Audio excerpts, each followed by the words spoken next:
It all started when I took a job as a night guard at an old, abandoned office building on the outskirts of town. It seemed simple enough: sit at a desk, monitor a few cameras, and walk the floors every couple of hours. The building was set to be torn down in 6 months, and they just needed someone to keep an eye on it in the meantime. Easy money, I thought. But I was wrong. Dead wrong. The first few nights were uneventful. The building was quiet, the cameras showed nothing but empty hallways, and my rounds were quick. The place had that eerie vibe old buildings tend to have, with peeling wallpaper and the faint smell of mildew, but nothing felt out of the ordinary. Until my fourth night. It was around 2 a.m. when I noticed it. The cameras picked up motion on the third floor. At first, I thought it might be an animal, a raccoon, or a stray cat that had found its way inside. But when I switched to the third floor feed, I saw her, a woman in a long, dark dress, standing in the hallway. She wasn't moving, just standing there, facing away from the camera. I froze, my heart pounding in my chest. Nobody was supposed to be in the building. I grabbed my flashlight and radio and headed for the stairs, all the while telling myself it was probably some prankster who'd snuck in. I mean, what else could it be? The third floor was freezing, colder than the rest of the building. My breath puffed out in little clouds as I swept my flashlight across the hallway. "Hello?" I called out. My voice echoed, thin and weak. There was no answer. I walked down the hall, checking each room. They were all empty, no sign of anyone. But the feeling that I wasn't alone was overwhelming. My skin prickled, and the hairs on the back of my neck stood up. That's when I heard it, a faint whisper, like someone speaking just out of earshot. I whipped around, shining my flashlight in every direction. "Who's there?" I shouted. Again, no response. Just that eerie silence, broken only by the creak of the floorboards beneath my feet. I decided I'd had enough and made my way back to the security office. When I checked the cameras again, the woman was gone. The next night, I told myself it was just my imagination. Maybe I was tired. Maybe the cameras had glitched. But then it happened again. This time, she was in the lobby. Same dark dress, same motionless stance, her back to the camera. I didn't go looking for her that time. Instead, I stayed glued to the monitors, watching as she slowly turned her head as if she knew I was watching. I couldn't see her face clearly, but what little I did see made my blood run cold. Her skin was pale, almost gray, and her eyes were just empty black pits. She stared directly into the camera for what felt like hours, though it was probably only a few seconds. Then, she vanished. I quit the next morning. But quitting didn't mean escaping. She started appearing in my dreams. The same dark dress, the same hollow eyes. She wouldn't say anything, just stand there, staring at me. Sometimes I'd wake up in a cold sweat, convinced I could still feel her watching me. I tried to move on, but the nightmares kept coming. I started researching the building, desperate for answers. That's when I found out about the fire. In the late 1950s, the building had been a women's boarding house. One night, a fire broke out on the third floor, killing several residents. One of them was a woman named Margaret Hale. According to the records, she had been found near the stairs, trying to escape. Her body was burned beyond recognition, but they identified her from a locket she always wore. They said she had been a recluse, often seen wearing a long dark dress. I couldn't believe it. Was Margaret the woman I'd seen? It didn't seem possible, but nothing about this was normal. A week later, I got a call from the security company. They begged me to come back for one night. Their replacement had quit without notice, claiming he'd seen something that terrified him. I should have said no. Every instinct told me to refuse. But I was curious, morbidly curious, and against my better judgment, I agreed. That night, I arrived at the building just before midnight. The air felt heavier, thicker, as if the building itself was alive and aware of my return. I sat up at the security desk, trying to focus on the monitors. Everything was fine for the first couple of hours. Then, right on cue, the cameras picked her up again, this time on the second floor. I didn't go to her. I couldn't. My hands trembled as I watched her move for the first time, her steps slow and deliberate as she made her way down the hallway. I thought she might disappear like before, but she didn't. Instead, she stopped in front of the elevator and turned to face the camera. And then she smiled. It wasn't a friendly smile. It was twisted, cruel, and unnatural, stretching her face in ways that no human face should move. The lights in the security office flickered, and the monitor screen started to glitch. I felt a presence behind me, cold and suffocating. I didn't want to turn around, but I couldn't stop myself. She was there, standing just a few feet away, her black eyes locked on mine. My body froze, every instinct screaming at me to run, but I couldn't move. Her lips parted as she spoke, her voice a low, guttural rasp that seemed to echo inside my head. "Why did you leave me?" I don't remember much after that. I must have passed out because when I came to, it was morning, and I was lying on the floor of the security office. The monitors were shattered, and the building was eerily quiet. That was the last time I stepped foot in that place. I moved to another town, got a new job, and tried to put it behind me. But she hasn't let me go. Sometimes I see her in the shadows, a fleeting glimpse in the corner of my eye.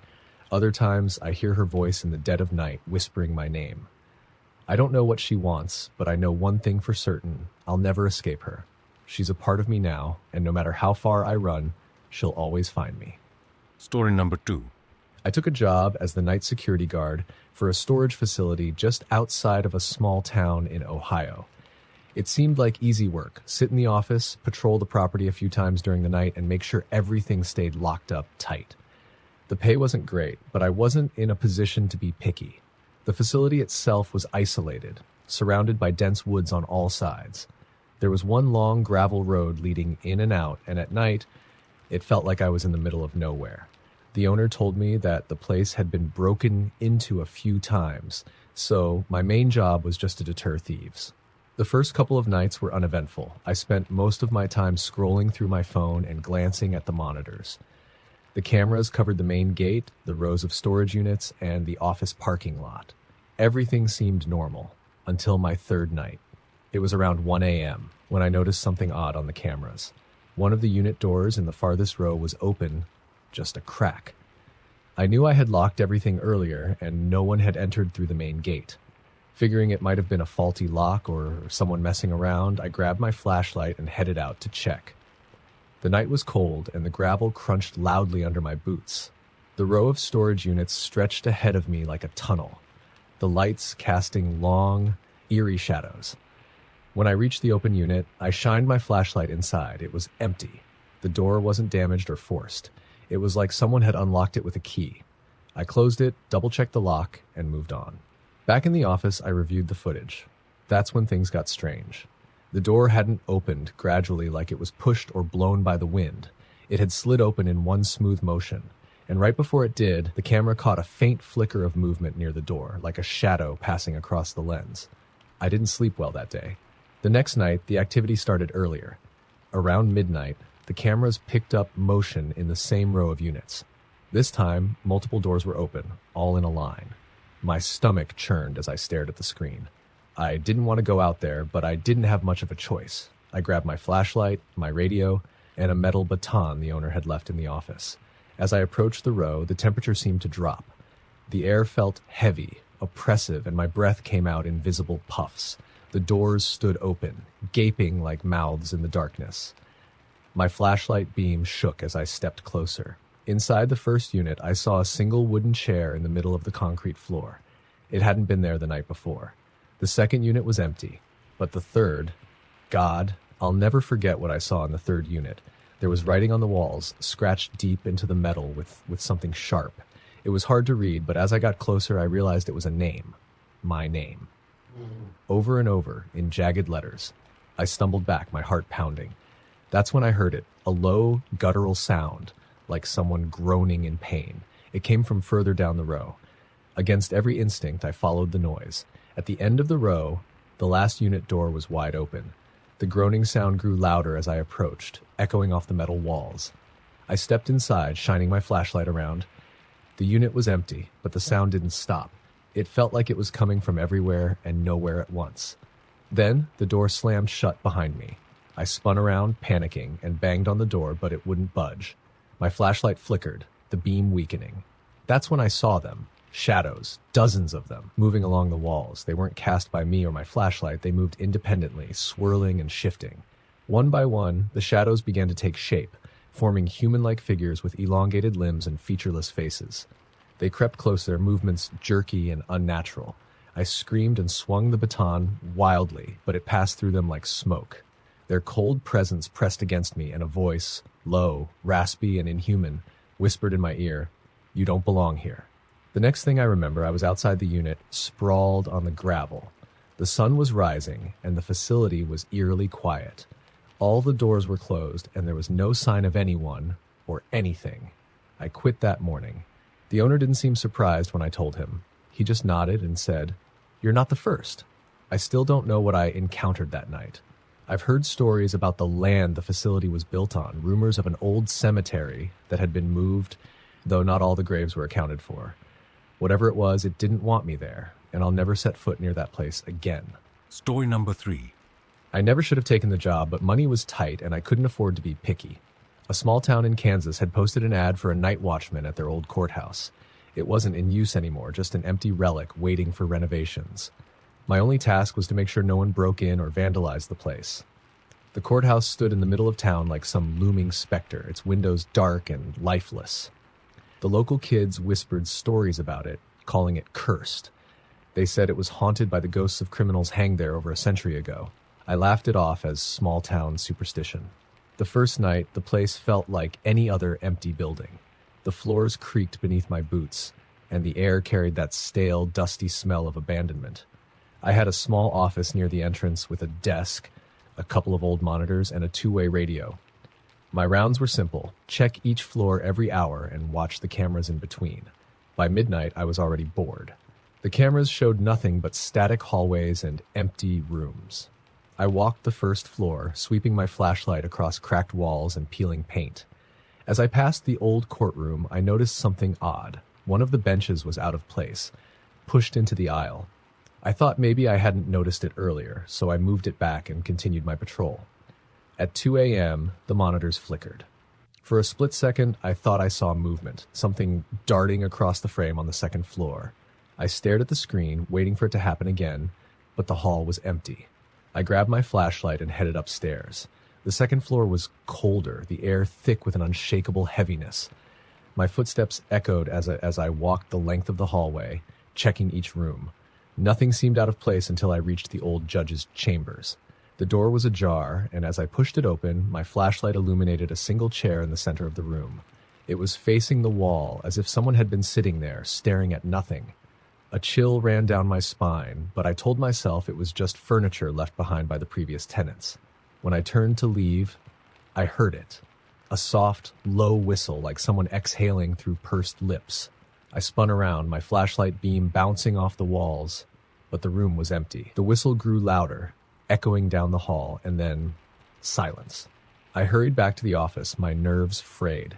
I stared at the monitors, hoping to see something that would explain what I'd heard. Instead, the camera feed showed the courtroom on the first floor. The bench I'd moved earlier was back in the aisle. I felt a cold sweat break out on my forehead. I didn't want to go back down there, but I had to check. My flashlight trembled in my hand as I descended the stairs, the old wood groaning beneath my weight.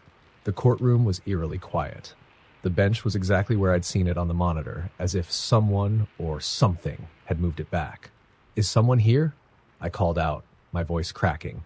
A faint laugh answered me. It wasn't close, but it wasn't far either, just loud enough to set my nerves on edge. I backed out of the courtroom, keeping my light trained on the bench. The laugh echoed again, this time from the hallway behind me. I ran. Back in the office, I slammed the door and locked it. My heart pounded as I stared at the monitors, praying nothing would appear. But something did. The camera on the second floor showed a figure standing at the end of the hall.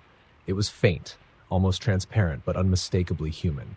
A man dressed in old-fashioned clothes, his head tilted slightly as if he were looking straight at the camera, and then he moved. His steps were slow and deliberate as he walked toward the judge's chambers.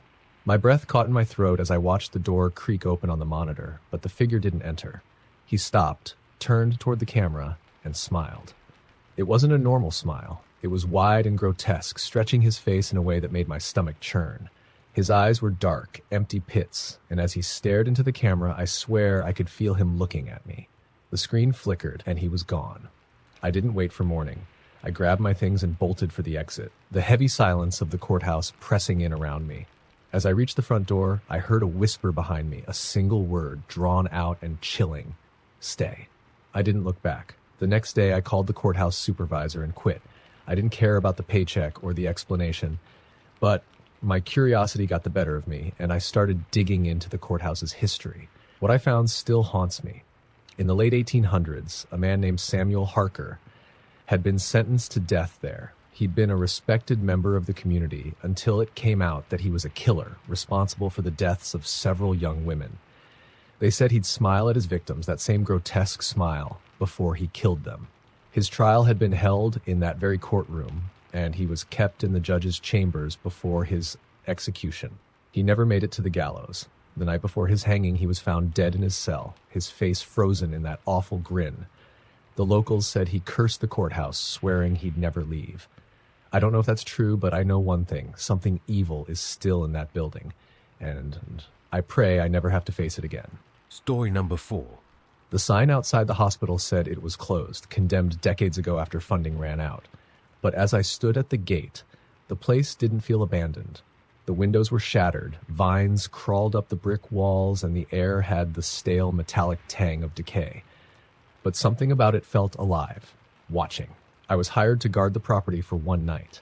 A real estate developer had plans to tear it down and wanted someone to keep out vandals or squatters until the demolition crew arrived the next morning. I didn't know why they were so desperate to get someone at the last minute, but the pay was good, and I needed the cash. The man who hired me handed me a flashlight, a map of the building, and a set of keys. He didn't say much, just muttered something about staying out of the basement. I figured it was unstable and didn't think twice about it. The hospital loomed ahead of me as I walked through the overgrown courtyard. The front doors creaked open under my push, and the smell of mold hit me like a wall. Inside, the halls were dark, lined with peeling wallpaper and rusted gurneys. The building groaned with the wind, but it was otherwise silent, too silent. I set up in the old reception area, where my flashlight barely illuminated the broken chairs and shattered glass. My job was to walk the halls once every hour, make sure no one was inside, and call the developer if I saw anything suspicious. Simple enough. The first round was uneventful. My footsteps echoed loudly as I checked each floor, sweeping my light over empty rooms and graffiti-covered walls. It was creepy, sure, but I'd been in plenty of abandoned buildings before. This was no different, or so I thought. It started just after midnight. I was sitting at the reception desk when I heard it, a faint shuffling sound like someone dragging their feet across the floor. It was coming from the east wing. My chest tightened, but I grabbed my flashlight and headed toward the noise. The east wing was darker than the rest of the hospital. The windows were boarded up and the smell was worse, like something rotting deep in the walls. I followed the sound down a long hallway, but it always seemed just ahead of me, around the next corner. When I reached the last room, the shuffling stopped. The door was ajar, and the nameplate above it read, Morgue. I hesitated, but the silence was suffocating. I pushed the door open and shined my flashlight inside. The room was empty, just rows of rusted drawers for bodies and an overturned autopsy table. I started to leave when I heard it again, shuffling, louder this time, coming from one of the drawers. My heart pounded as I approached, the sound growing louder with each step. I grabbed the handle and yanked it open. It was empty. I let out a shaky breath and stepped back, but the shuffling didn't stop. It was behind me now, moving faster. I spun around, but the room was empty. The noise stopped abruptly, leaving a crushing silence in its wake. I bolted back to reception, my hands shaking as I grabbed my phone to call the developer. The line went straight to voicemail. I tried again. Nothing. The uneasy feeling in my gut deepened. I wasn't alone in this building. Determined to finish the shift, I forced myself to check the cameras. There were only 3 still operational. One in the lobby, one in the west wing, and one outside the basement stairwell. For the first time, I noticed the basement door had been chained shut. The feed was static for a moment before the image cleared, and that's when I saw it, a figure standing at the base of the stairs. I froze. It was tall, with its head tilted at an unnatural angle, its arms too long for its body. The camera flickered again, and the figure was gone. I grabbed my flashlight and the map, my heart pounding. I told myself it was a squatter, maybe some prankster trying to mess with me. But deep down, I knew it wasn't. I didn't want to check the basement, but I also couldn't leave without knowing. Something about the figure, it felt like it wanted me to follow. I found the basement door easily. The chain was still intact, but the lock was loose, hanging open. My hands trembled as I pushed the door, the creak echoing down the dark stairwell. The air was colder here, thick with a damp, suffocating smell. The stairs felt endless, each step creaking under my weight. At the bottom, the beam of my flashlight revealed a long, narrow hallway lined with storage rooms. The floor was wet, and I tried not to think about what the liquid might be. Halfway down the hall, I heard it again, the shuffling. But this time it wasn't ahead of me. It was coming from all around, the walls seeming to pulse with the sound. My flashlight flickered, and in that brief moment of darkness, I heard a whisper. "Help me." The light came back. Faces, hundreds of them, pressed into the walls as if trying to escape. Their mouths moved soundlessly, their eyes wide with terror. I stumbled backward, tripping over my own feet and landing hard on the wet floor. The shuffling grew louder, closer, until I saw it again, the figure from the camera. It emerged from the shadows at the end of the hall, moving in jerky, unnatural motions. Its head twisted toward me, and I finally saw its face, or lack of one. Where eyes, a nose, and a mouth should have been, there was only smooth, pale skin. It started toward me, its long arms reaching out, its movements quick and erratic. I scrambled to my feet, my flashlight swinging wildly as I ran back toward the stairs. The thing's footsteps were loud, uneven, but somehow it moved faster than it should have been able to. I reached the stairs and nearly tripped in my haste to climb. The air grew heavier with each step, as if the building itself was trying to hold me back. I burst through the door at the top and slammed it shut, shoving a metal filing cabinet in front of it. For the next few hours I sat in the reception area, my back against the wall, clutching the flashlight like a lifeline. The shuffling never stopped. It moved through the walls, the floors, always just out of sight. When dawn finally broke, the sound stopped. The air grew lighter, and the oppressive feeling lifted. I didn't wait for the developer or the demolition crew. I left the keys on the desk and walked out, swearing I'd never return. Later, I learned the hospital's dark history. Patients who were deemed too ill or dangerous were sent to the basement, locked away, and forgotten. When the funding ran out, they were left to die, their cries for help unheard. I don't know if what I saw was real, but I know one thing for certain: the souls trapped in that hospital aren't resting. And someone down there doesn't want them to leave. Story number 5. I never believed in ghosts. Not really. Not until I worked as a night guard at the Jefferson County Mall. It was a dying shopping center, half its stores shuttered and the others hanging by a thread. Most of my shifts were boring. Long walks through empty halls, checking locks on darkened storefronts, and drinking bad coffee to stay awake. I thought it would be the same every night. I was wrong. It started 2 weeks into the job. It was a quiet Tuesday night, just after midnight. I was doing my rounds, walking past the darkened food court when I saw something unusual. One of the chairs was turned away from the tables, facing the opposite direction. That wasn't normal. I was sure everything had been in its place earlier. I chalked it up to the cleaning crew forgetting to put it back. I fixed the chair and moved on, but something about it stuck with me. The food court wasn't part of the cleaning crew's shift that night. I told myself it didn't matter. Maybe someone had bumped into it earlier. It was no big deal. The next night, the chair was out of place again. This time, it wasn't just turned. It was pulled several feet away from the table, sitting alone in the middle of the food court. The uneasiness in my stomach grew stronger, but I pushed it aside. Maybe a prankster had snuck in, I thought. I went to check the security cameras. They were old and grainy, but they'd catch anyone moving around the mall after hours. I rewound the footage of the food court and watched. For hours, the camera showed nothing, just an empty space, the tables and chairs untouched. Then, at exactly 2:13 a.m., the chair slid back from the table. Slowly at first, then with more force, like an invisible hand was dragging it across the tiles. My stomach dropped. There was no one there, no sign of anyone near the chair. I didn't sleep much that day. The following night, I couldn't stop thinking about the chair. I tried to focus on my rounds, checking the stores and walking the empty halls, but the image of it sliding across the floor kept replaying in my mind. By the time I reached the food court, it was nearly 2 a.m. The chair wasn't just out of place this time. It was tipped over, lying on its side like someone had thrown it. I stared at it, the silence of the mall pressing in around me. My flashlight beam trembled as I approached. That's when I heard it. A faint whisper, so soft I thought I might have imagined it. "Help!" I froze. The sound came from the direction of the chair. My throat felt dry, and my palms were slick with sweat. The whisper came again, louder this time, more desperate. Help me. I backed away, my heart racing. It had to be a trick of the wind or my tired mind playing games. But the mall was sealed tight. There was no wind, no open doors. I ran back to the office and locked the door behind me. The camera feed showed nothing unusual, just the tipped-over chair in the empty food court. But the whispers hadn't stopped. They were faint now, almost inaudible, like they were coming from somewhere deep in the mall. I didn't go back out that night. The next day, I asked my supervisor if he'd ever heard anything strange in the mall. He gave me a weird look and shrugged. Just the usual creaks and groans old buildings make noise. I didn't mention the chair or the whispers. I didn't want to seem crazy. But I started asking around, talking to the few remaining employees who worked there during the day.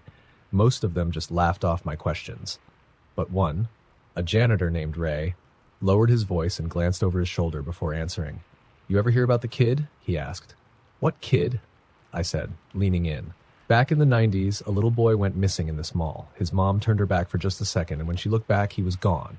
They locked the place down, searched every inch, but they never found him. Security swore they saw him on the cameras running into the food court, but then nothing. He just disappeared. I felt a chill run down my spine. "And they never found him?" Ray shook his head. "Not a trace. Some people think he ran into the service tunnels beneath the mall and got lost. Others think he was taken." That night, I couldn't shake the story. As I walked my rounds, I felt like I wasn't alone. The air felt heavier, charged with something I couldn't explain. When I reached the food court, the chair was back in the middle of the room, but this time, it wasn't alone. Another chair was beside it, tipped over like it had been thrown. My flashlight flickered as I stepped closer, the beam barely piercing the darkness. Then I saw it, a small handprint on the table, tiny like a child's, smeared in dust. My breath caught in my throat.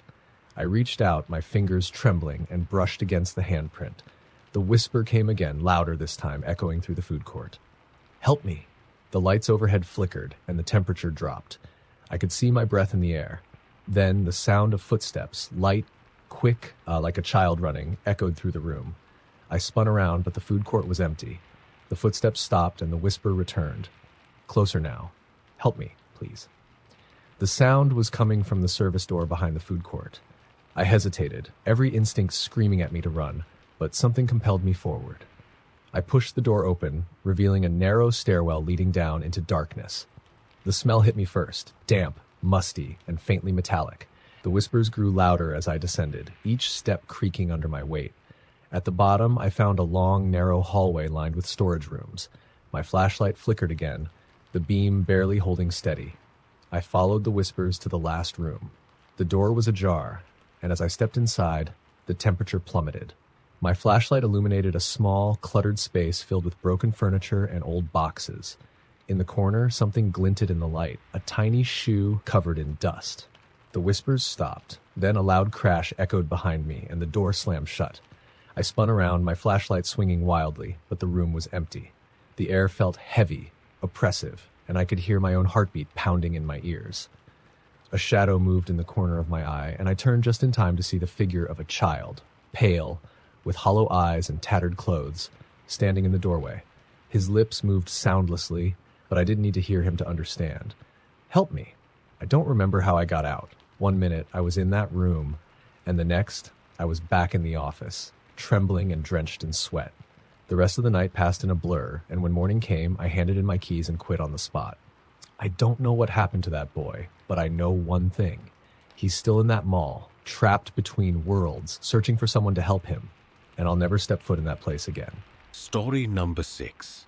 The job seemed simple enough. Guard the old Pinewood Psychiatric Hospital overnight. It had been abandoned for over 20 years, sitting on the outskirts of town like a rotting corpse.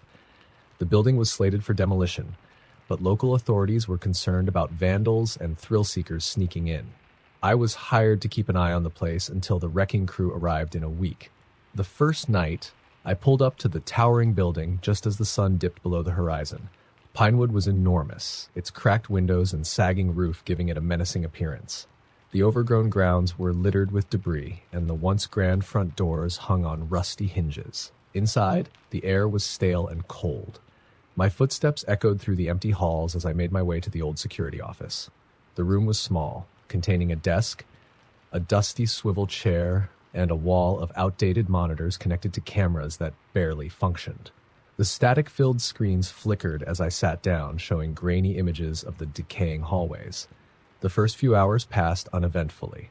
I made my rounds, checking the ground floor and locking every door I could find. The place was a maze of crumbling rooms and peeling paint, and I couldn't shake the feeling that I was being watched. But I told myself it was just the unsettling atmosphere getting to me. At midnight, I returned to the security office and poured myself a cup of coffee. The monitors continued their static-filled surveillance, but something on the fourth screen caught my eye. A door on the second floor was swinging open and shut as if caught in a breeze. That didn't make sense.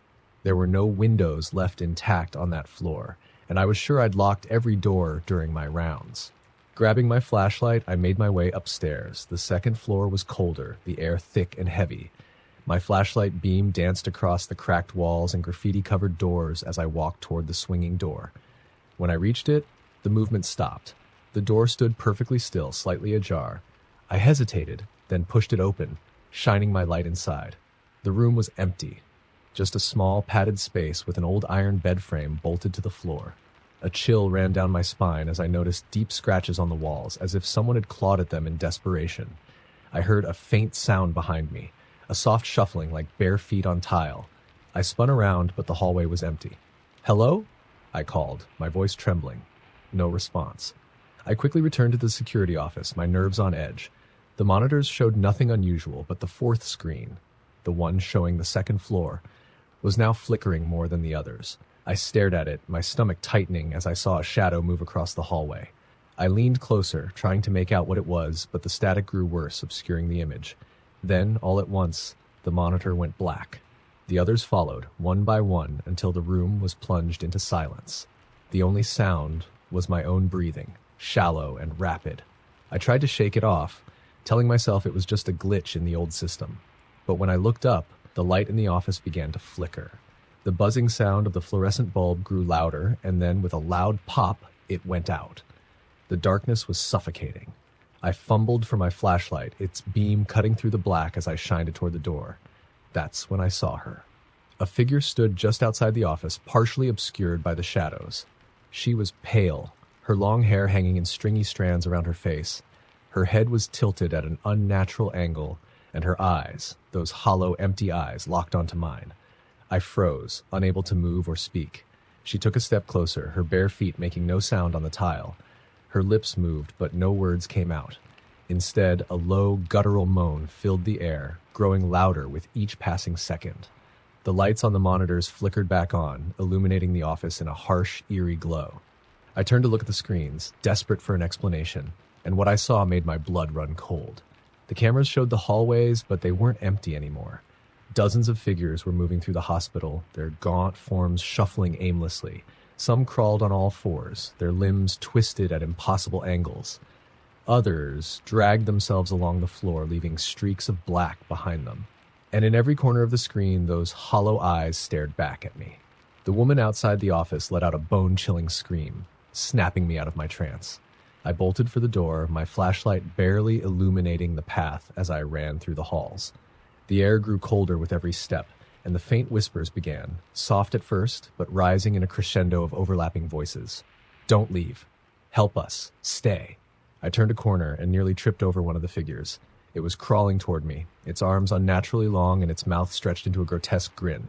I stumbled back, the whispers now deafening. The exit was just ahead.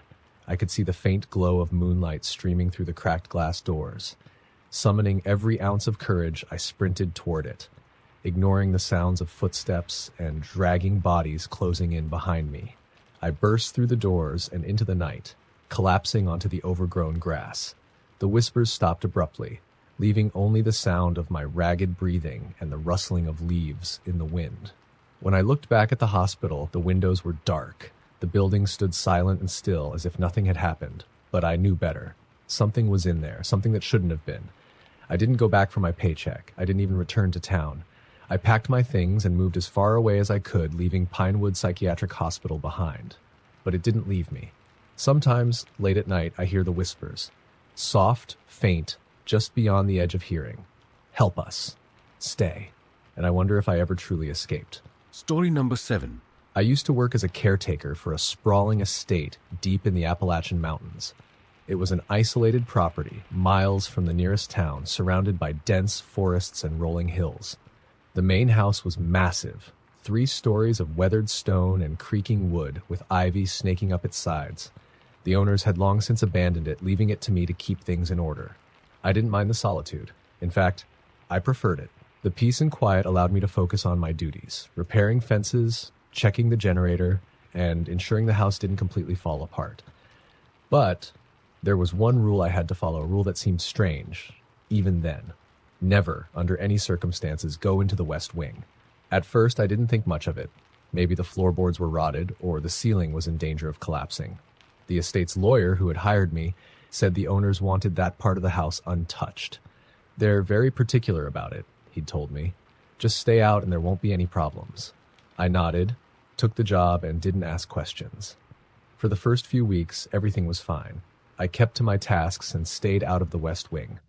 But no matter where I was in the house, I always felt like I was being watched.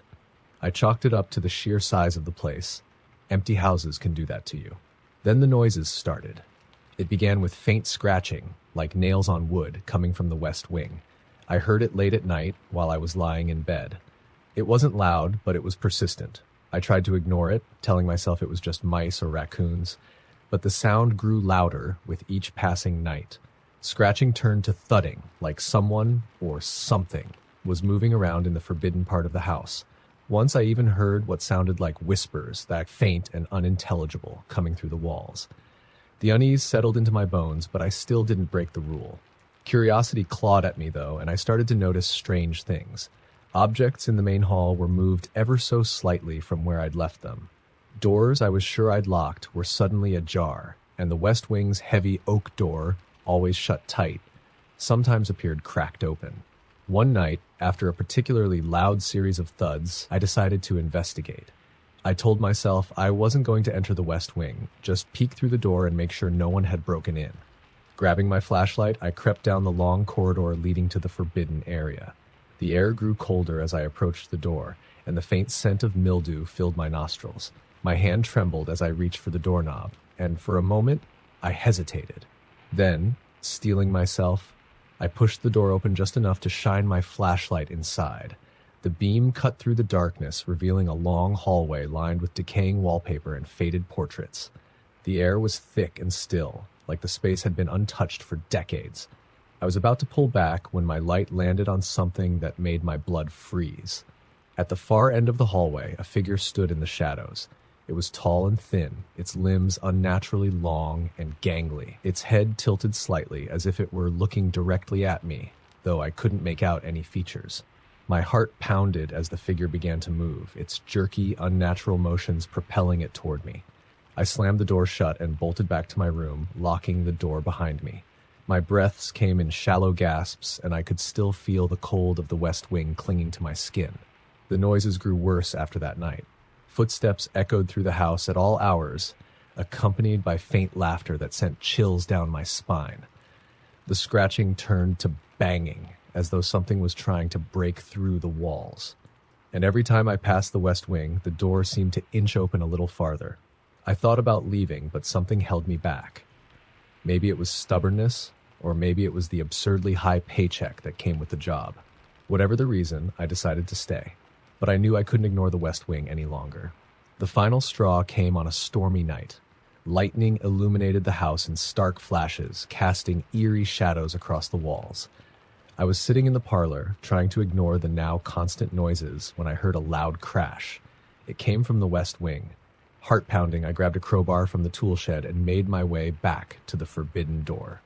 This time, it was wide open, revealing the dark hallway beyond. The figure was there again, standing motionless at the far end. But now it wasn't alone. Shapes moved in the shadows, smaller figures, hunched and twisted, skittering along the walls and ceiling. Their movements were frantic and insect-like, their limbs clicking as they crawled toward me. I stepped back, ready to run, but the tall figure raised an impossibly long arm and pointed at me.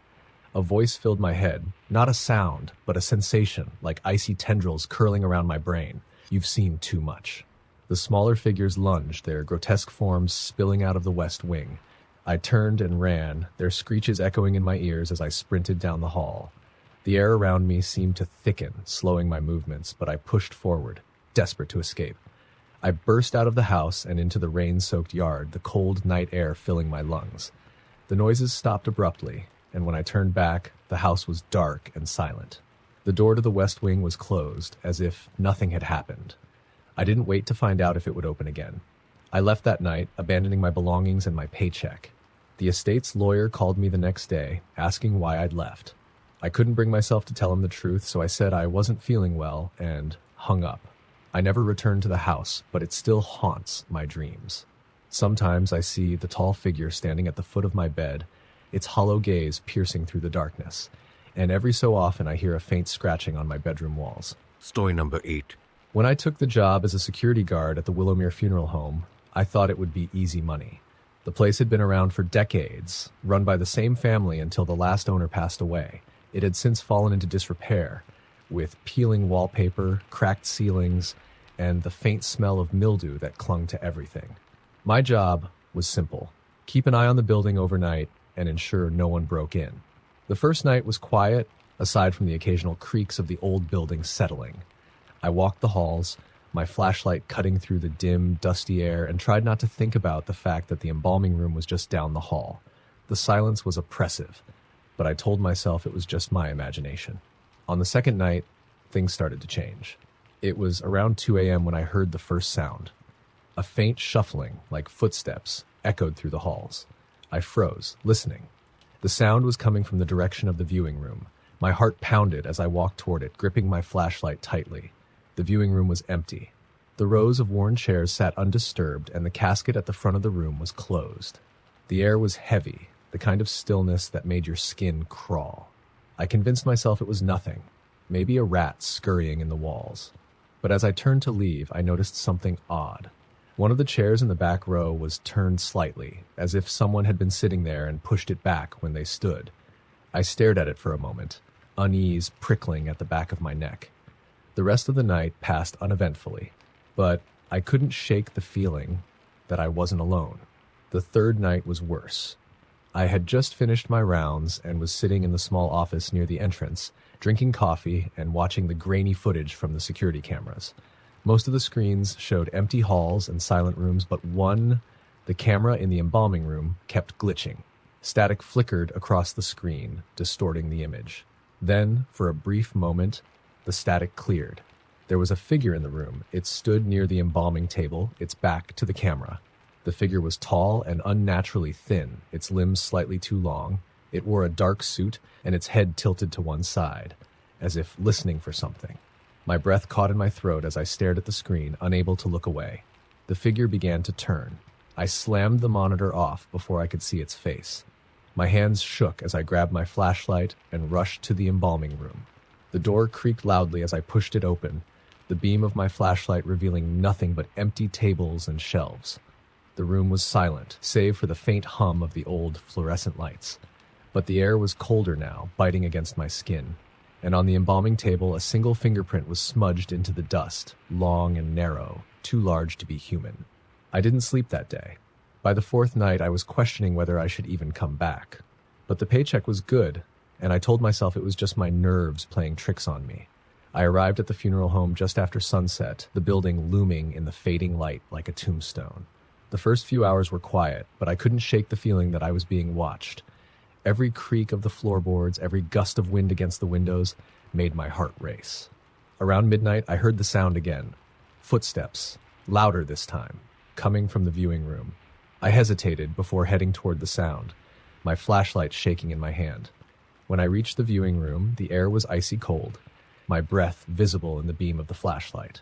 The casket at the front of the room was no longer closed. The lid was slightly ajar. I approached slowly, every instinct screaming at me to run. The casket creaked as I pushed the lid open farther, revealing the empty satin lining. Relief washed over me for a brief moment until I saw the smudged handprint on the inside of the lid. It was identical to the one in the embalming room. A loud bang echoed through the funeral home, coming from somewhere down the hall. I dropped the casket lid and sprinted toward the noise, my heart hammering in my chest. The sound had come from the basement door. The door, which I was sure I had locked, was now wide open. The stairs leading down were steep, the darkness below swallowing the flashlight's beam. I hesitated, then descended slowly, the cold growing more intense with every step. The basement smelled of damp earth and decay, the walls lined with rows of dusty shelves and old equipment. At the far end of the room, a shadow moved. It darted out of sight before I could get a clear look, but I could hear it now, a low, guttural whisper, words I couldn't understand. My flashlight flickered, the bulb struggling to stay on. The whispering grew louder, more insistent, until it filled the room. Leave! Leave! Leave! I turned to run, but the shadow was there, blocking the stairs. It loomed over me, its form shifting and undulating like smoke. I couldn't see a face, just a void, black and endless. My legs gave out, and I fell to the cold, damp floor. The shadow reached toward me, its hands stretching impossibly long, fingers curling like claws. A piercing scream filled the basement, and I realized it was my own. Just as the hand was about to touch me, the flashlight flickered back on, and the shadow vanished. I scrambled to my feet and bolted up the stairs, and slamming the basement door shut behind me. I didn't stop running until I was outside, the cold night air filling my lungs. I never went back to Willowmere Funeral Home. I didn't care about the paycheck or the unanswered questions. I left town the next day, hoping to put as much distance as I could between me and that place. But sometimes, in the dead of night, I wake up to the sound of footsteps echoing in my hallway. And when I close my eyes, I see the shadow waiting at the foot of my bed, its long, clawed hand reaching for me. Story number 9. I used to work the night shift at a small, out-of-the-way gas station in rural Montana. It wasn't much, just a tiny building with 2 pumps surrounded by nothing but flat, empty fields for miles. The station rarely got visitors after dark, which was fine by me. I liked the quiet. The shift started like any other. I arrived just before sunset, said goodbye to the day clerk, and settled into the routine. Restocking shelves, cleaning the counter, and keeping myself awake with bad coffee. By midnight, the only sound was the faint hum of the fluorescent lights overhead and the occasional rustle of wind against the windows. It was around 1 a.m. when the bell above the door chimed. I looked up, startled. A man had entered, his silhouette tall and imposing against the harsh lights. He wore a wide-brimmed hat that cast shadows over his face, and his coat hung heavily on his frame as though soaked with water. But it hadn't rained. "Evenin'," I said, forcing a smile. "Anything I can help you with?" The man didn't respond. He walked slowly down one of the aisles, his boots clunking heavily against the tile floor. Something about the way he moved was off. His gait was uneven, like he was dragging one leg. I watched him closely as he stopped by the cooler and grabbed a bottle of water. His hand was pale, almost translucent, and his fingernails were unnaturally long. When he finally approached the counter, I caught a glimpse of his face under the hat, and immediately wished I hadn't. His skin was gray, like old parchment, stretched tightly over sharp cheekbones. His eyes were sunken, ringed in dark shadows, and his lips were cracked and dry. But it was his smile that unnerved me the most. Wide and toothy, far too wide for a human face. "That'll be $2, I said, trying to keep my voice steady. The man reached into his pocket and pulled out a handful of coins. They were old, tarnished, and looked like they hadn't been in circulation for decades. He placed them on the counter, his smile never wavering. As I handed him his change, his hand brushed against mine. His skin was ice cold, sending a shiver down my spine. "Long night?" he asked, his voice low and gravely. "Yeah," I said, swallowing hard. "You could say that." He chuckled, a deep, guttural sound that didn't seem to belong to him. Then, without another word, he turned and walked out into the night. I watched as he disappeared into the darkness, figure swallowed by the shadows of the empty road. I tried to shake it off, telling myself he was just some drifter passing through, but something about him lingered, like a bad taste in my mouth. An hour later, the lights in the station flickered. I glanced up, annoyed. The power in this place was notoriously unreliable, but it always made me uneasy when it happened at night. The flickering grew more intense, and then, with a loud pop, the lights went out completely. The station was plunged into darkness, save for the faint red glow of the emergency exit sign. I grabbed my flashlight from under the counter and turned it on, the beam cutting through the black. That's when I saw the man again. He was standing outside, just beyond the glass doors, his pale face illuminated by the weak light of the moon. His hat was gone now, and I could see his eyes, dark, empty sockets that seemed to pull the light into them. He wasn't smiling anymore. He was staring directly at me. I froze, my heart hammering in my chest. The man didn't move, didn't blink. He just stood there, watching. I reached for my phone, desperate to call someone, anyone. But when I looked down, the screen was dead. The power outage must have knocked out the signal. When I looked back up, he was gone. The doorbell chimed. I whipped around, shining my flashlight toward the sound. The door was ajar, swinging slowly on its hinges. Cold air rushed in, carrying with it the faint scent of decay. My breath fogged in the beam of the flashlight as I stepped out from behind the counter. "Hello?" I called, my voice trembling. Silence. I walked toward the door, my footsteps echoing in the stillness. The parking lot outside was empty. The pumps bathed in an eerie glow from the emergency lights, but I could feel it, that sense of being watched, like eyes boring into my back. I turned, shining the flashlight around the store. The aisles were empty, the shelves undisturbed. But as the beam passed over the cooler, I saw it, a smudge on the glass. A handprint, long and narrow, with fingers that stretched impossibly far. I stepped back, my breath catching in my throat. The bell chimed again. I spun around, the flashlight shaking in my hands. The door was swinging shut, but there was no one there. The parking lot was still empty, the road beyond stretching into endless darkness. And then I heard it, a low, rasping whisper, coming from the far corner of the store. "Why don't you let me in?" I bolted for the back room, slamming the door shut and locking it behind me. My flashlight flickered, the bulb struggling to stay on. The whispering grew louder, overlapping voices that seemed to come from all directions. "Let me in. Let me in. Let me in." I pressed myself against the wall, trying to steady my breathing. The whispers turned to pounding, heavy blows rattling the door. The doorknob twisted violently, but the lock held. Then, as suddenly as it started, the noise stopped. Silence. I stayed there for what felt like hours, clutching the flashlight and listening for any sound. When I finally mustered the courage to open the door, the store was empty. The lights had come back on, and everything looked as it should. But the handprint on the cooler was still there, a chilling reminder that I hadn't imagined it. I quit the next day, leaving behind the paycheck and whatever explanation the owners might have had. But even now, I can't shake the memory of that man, the way he smiled, the way he stared, the way he whispered. Sometimes, when I'm alone at night, I hear the bell chime in my dreams, and when I wake up, I swear I can smell that faint scent of decay.